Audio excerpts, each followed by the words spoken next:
Thank you Lord, narating namin to. So, hi guys, dito tayo ngayon sa ticketing. Yan, nag-ano na ako via Klook. And ngayon, i-redeem natin yung pinaka-ticket. Dito tayo sa Temple of Truth. Yan. Ito yung English tour. English tour will Bye. start at 9:40. Magsuot po tayo ng helmet sa loob ng museum. Follow po tayo ng tour for only 45 minutes to an hour. After po nyan, you can walk by yourself. Dress properly po below the hearing cover. Here is at the viewpoint. Okay. Only 3 to 5 minutes po.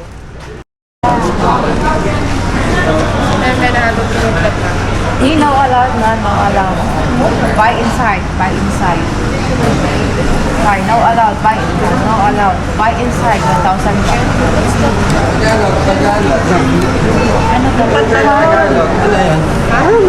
What by inside? Buy inside. No English, no English.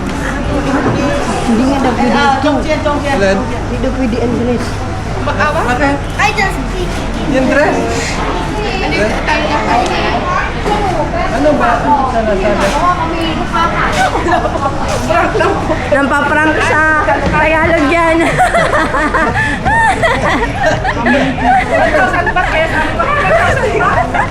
Thank you po. Merry Christmas. It's a prank. Merry Christmas. Natanggap daw siya ng peso. Opo, baka meron naman. Ikaw, tour guide. Ito po yung tubig nyo ha. Lagay na po yun sa bag nyo.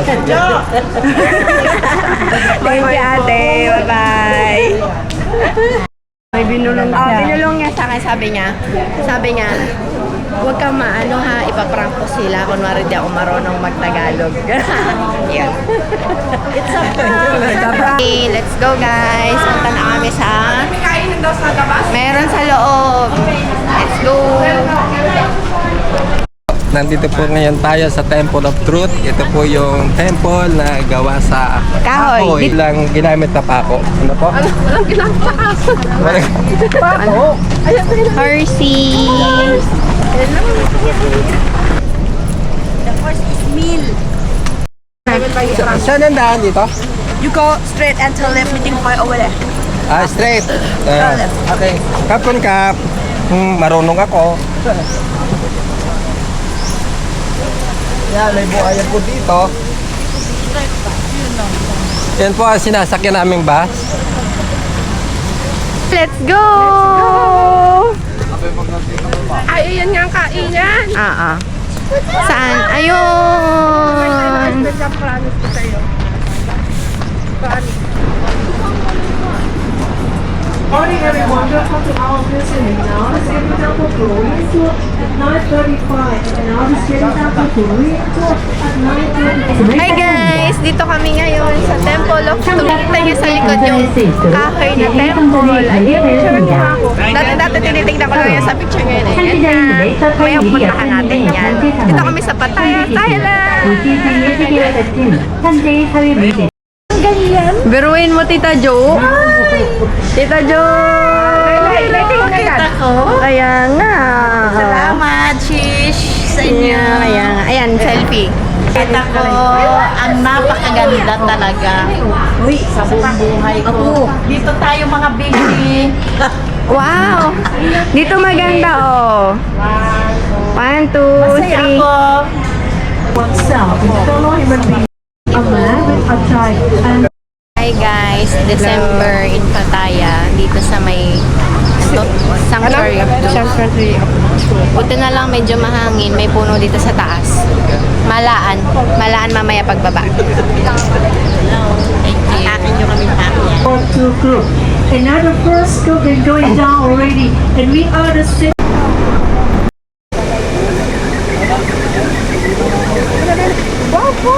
Wow! Dito na kami sa baba.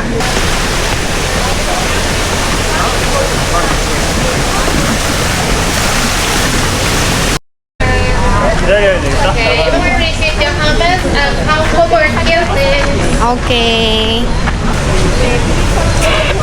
Bella, watch your step ha. Always watch your step. Ayan na pala si architect eh. Architect. Ako basta ba ang control? Okay naman. Ito ang mga project natin. nahuhubog. Ah, ito po tara. ang mga taga... Tara, doon tayo sa guide. Ito po yung mga taga dito na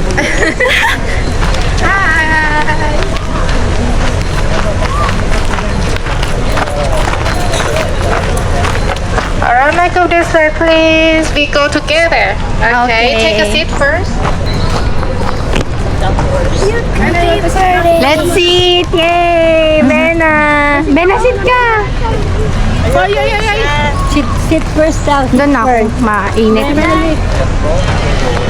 Okay, 1, 2, 3. Okay. Tatay, 1, 2, 3. On the outside, you can hold your helmets, but Okay. inside, you need to wear it for your safety. So, we just wear it now. Alright, Michael, this way, please.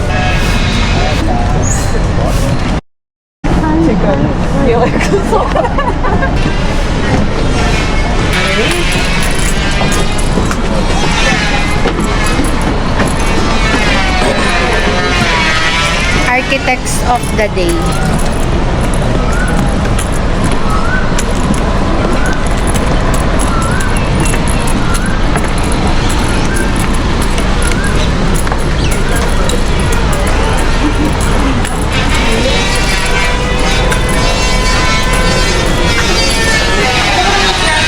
Dito tayo.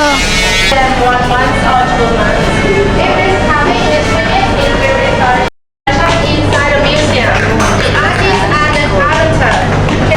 It's very breakable. That have been printed in the wood is non-toxic. Okay, it's safe for humans and developments. Everyone, let me show you the foundations. We use this one, wooden nails. Okay.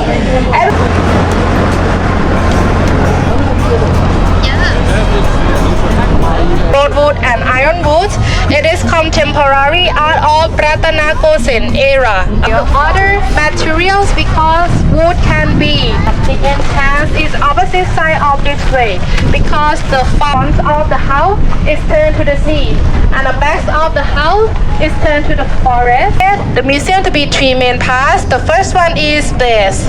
The second one is the body building and the last one is the roof. The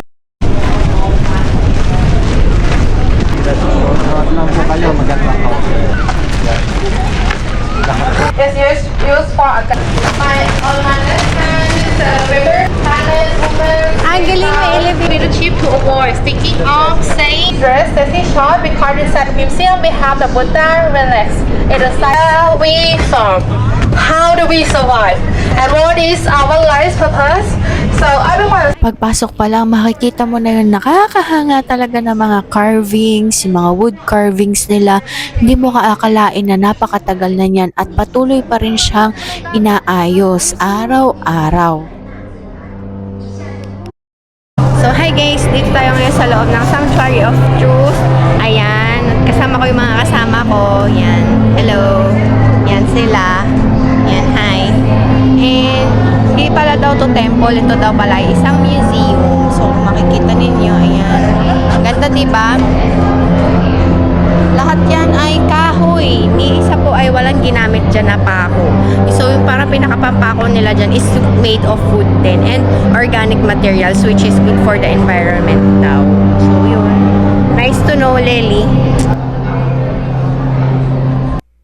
Habang naglalakad ako dito sa loob ng Sanctuary of Truth, parang kusa talagang bumabagal ang lakad ko.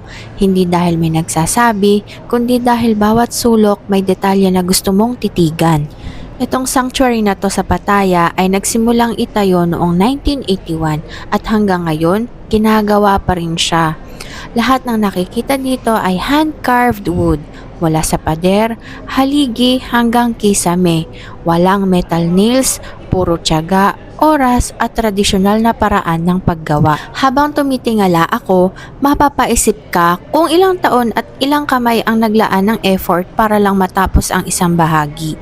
Makikita mo dito ang halo ng Buddhist at Hindu beliefs, mga kwento tungkol sa buhay, pamilya at kung paano konektado ang tao sa kalikasan. Maraming turista sa paligid, iba't ibang bansa, iba't ibang wika, may nagpipicture, may nagbi-video, may tahimik lang na nakatingin, kahit matao, ramdam mo pa rin yung respeto nila sa lugar. Pagdating sa part na tanaw ang dagat, biglang nag-iiba ang pakiramdam. Yung bigat ng kahoy sa loob, napapalitan ng hangin at tunog ng alon. Parang paalaala na kahit gaano kaganda ang likha ng tao, mas malaki pa rin ang mundo sa labas. Habang palabas na ako, isang bagay lang ang malinaw. Ang Sanctuary of Truth ay hindi lang tourist spot. Isa itong lugar na nagpapaalala na ang mga bagay na may tunay na halaga ay hindi minamadali. Ginagawa sila ng dahan-dahan na may lalim at may saysay. Habang mas tumatagal ako dito, mas nararamdaman ko na hindi lang ito tungkol sa ganda ng lugar. Parang inaanyayahan ka nitong mag-reflect sa mga ginagawa mo, sa mga pinahahalagahan mo, at sa bilis ng buhay sa labas. So tapos na kami mag-tour sa loob, tumigil kami doon para mag-picture-picture. So may tour guide, tapos after nung tour guide, sabi 6 hours daw pwede magstay dito sa loob. So pwede yung gamitin yung time nyo ng maraming. I mean, sulitin yung oras ninyo for 6 hours. So ayan, tapos na kami mag-tour. Ito yung exit. Ay, mag-picture dito. Wait lang.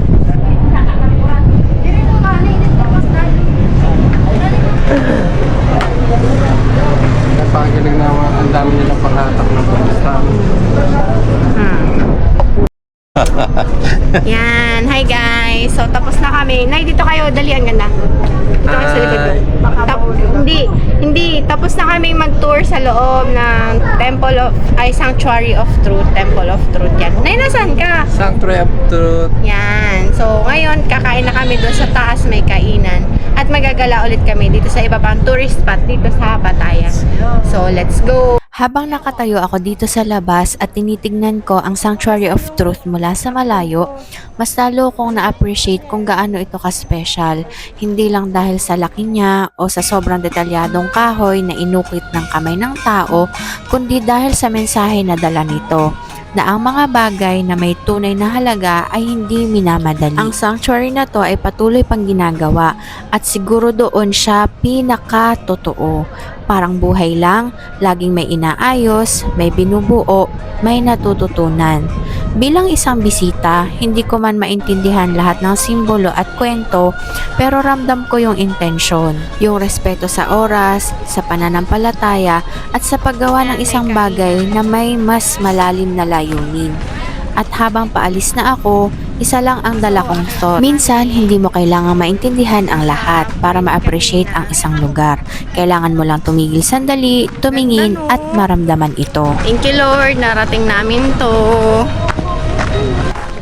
At dito nagtatapos ang aking pagbisita sa Sanctuary of Truth, isang lugar na hindi lang basta pinuntahan kundi tunay na naramdaman. Sa bawat ukit at tahimik na sandali, may paalaala na ang mga bagay na may halaga ay ginagawa ng dahan-dahan at may layunin. Hanggang sa susunod na biyahe, salamat sa pagsama. And exit dito.